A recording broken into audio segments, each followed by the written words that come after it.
देशवासियों, आप सभी को जय भीम, जय भारत, जय संविधान। मैं उमेश शंकर सार्जन। जो चंद्रशेखर ने कांवड़ यात्रा को लेकर बयान दिया है वो बिल्कुल सही है। उन्होंने समता, स्वतंत्रता, बंधुता, न्याय की बात की है। उन्होंने आर्टिकल 15, आर्टिकल 25, आर्टिकल 26 को आगे रखा है, उसको इम्प्लीमेंट में लाने की बात की है।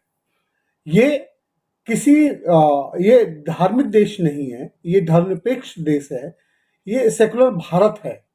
यहाँ सभी को समानता का अधिकार है। जो देश का प्रधानमंत्री है या राज्य का मुख्यमंत्री है, उसकी ये नैतिक जिम्मेदारी बनती है कि वो सभी धर्मों को बराबर देखे। लेकिन अगर देश का प्रधानमंत्री किसी विशेष धर्म की वकालत करता है और किसी भी राज्य का मुख्यमंत्री अगर विशेष धर्म की वकालत करता है और उसको अधिक सम्मान देता है और बाकी सभी धर्मों को वो बराबर नहीं देखता है, ये बहुत ही दुर्भाग्यपूर्ण है। ये भारतीय संविधान की जो मूल भावना है, जो उद्देशिका है, जो प्रेम्बल है, जो आत्मा है, उसका उसका बलात्कार है। भारतीय संविधान की आत्मा के साथ बलात्कार करते हैं ये लोग।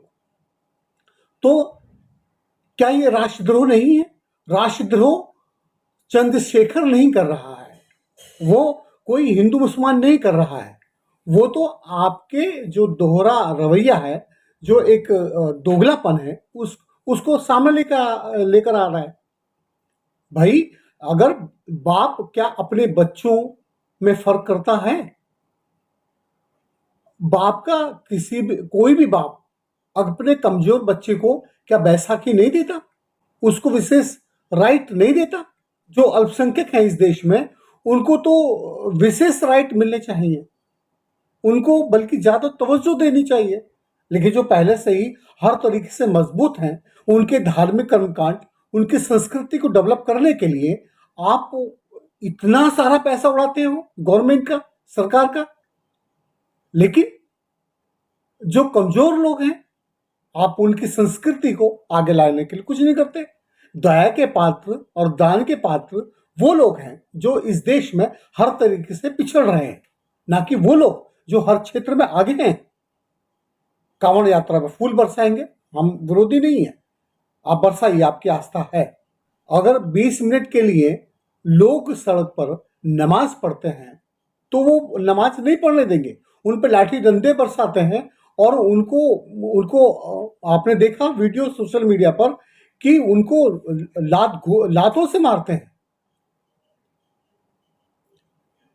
और कांवड़ यात्रा के लिए पूरे 10 दिन का बंदोबस्त किया जाता है। क्या वहां प्रशासन बंदोबस्त करके 20 मिनट नहीं करा सकता उनकी नमाज?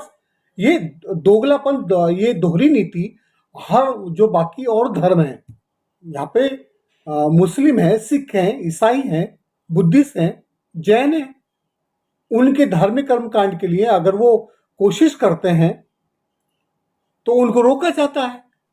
डॉक्टर बाबा साहब अम्बेडकर का जन्मदिन मनाने के लिए लोगों से परमिशन मांगते हैं। अगर 100 लोग भी अगर वहां पर जन्मदिन मना रहे हैं तो वो परमिशन मांगते हैं। बाबा साहब का जैसे जैसे समाज में कद बढ़ रहा है, बाबा साहब को जैसे जैसे लोग समझ रहे हैं, तो बाबा साहब के व्यक्ति से लोग प्रभावित होकर बाबा साहब के विचारों को लोग आगे लाना चाहते हैं।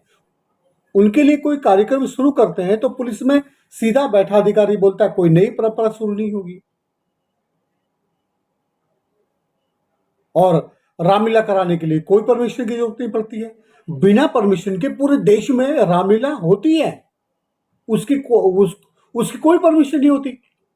लेकिन 14 अप्रैल मनाने के लिए, कोई भी धार्मिक कर्मकांड करने के लिए और अन्य अल्पसंख्यक जो इसमें धर्म के लोग हैं, उनको कोई भी कर्मकांड करने के लिए उन्हें परमिशन की आवश्यकता होती है। अगर वो बिना परमिशन करते हैं तो उन पर मुकदमे ठोक दिए जाते हैं। न जाने कितनी ऐसी जगह हैं जहां पर बाबा साहब अम्बेडकर के नाम पर पार्क है और वो रजिस्टर्ड भी है, लेकिन वो बाबा साहब की मूर्ति नहीं लगा सकते। अगर मूर्ति लगाने का प्रयास करते हैं तो उन पर मुकदमे ठोक दिए जाते हैं। गाजियाबाद के पास ही एक गांव है गालन, वो बाबा साहब अम्बेडकर के नाम पे भवन बना हुआ है। उस भवन में मूर्ति लगाने के लिए वहां के निवासी लोग, मूल निवासी लोग, मूर्ति लगाने के लिए प्रयास किया तो प्रशासन ने 24 लड़कों को रात को उठाया और जेल में डाल दिया, उन पर मुकदमे ठोक दिए।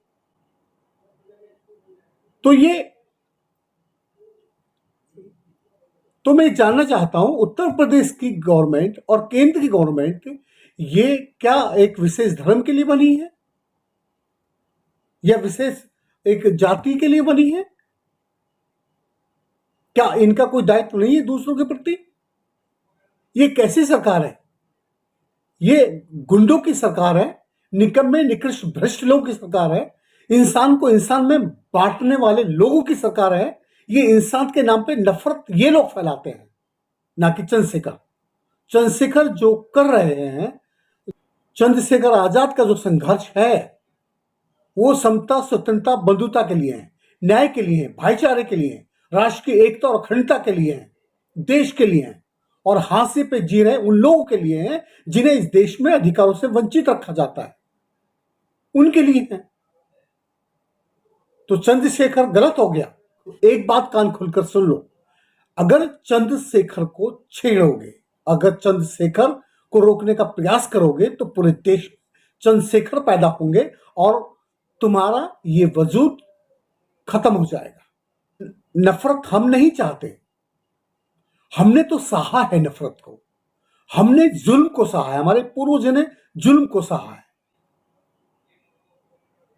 हमारे पूर्वजों ने जानवर से बदतर जिंदगी जी है और तुम लोग जिम्मेदार थे इसके। लेकिन फिर भी हम वो तो नहीं कर रहे जो आपने हमारे पूर्वजों के साथ किया था, या वो हम करना भी नहीं चाहते क्योंकि हमने दर्द सहा है, जानवर से बदतर जिंदगी जी है हमारे पूर्वजों ने। आदमी कितना मरता है जो उससे मानवीय अधिकार छीन लिए जाते हैं, कैसे जिए होंगे लोग, कैसे उन्होंने अपने अधिकार को छीना होगा। हम इस देश में इंसान कायम करना चाहते हैं, हम समता, स्वतंत्रता, बंधुता, न्याय पर आधारित व्यवस्था चाहते हैं, हम समता, स्वतंत्रता, बंधुता, न्याय पर आधारित व्यवस्था चाहते हैं। हम किसी भी तरह का ऊंच नीच का भेदभाव नहीं चाहते, हम नफरत नहीं चाहते, हम इंसान चाहते हैं, हम भाईचारा चाहते हैं, हम संविधान को मानने वाले लोग हैं, हम संविधान के खिलाफ कोई काम नहीं करना चाहते। लेकिन आप हमें उकसाओगे तो हम सेल्फ डिफेंस के लिए हम कुछ भी करेंगे।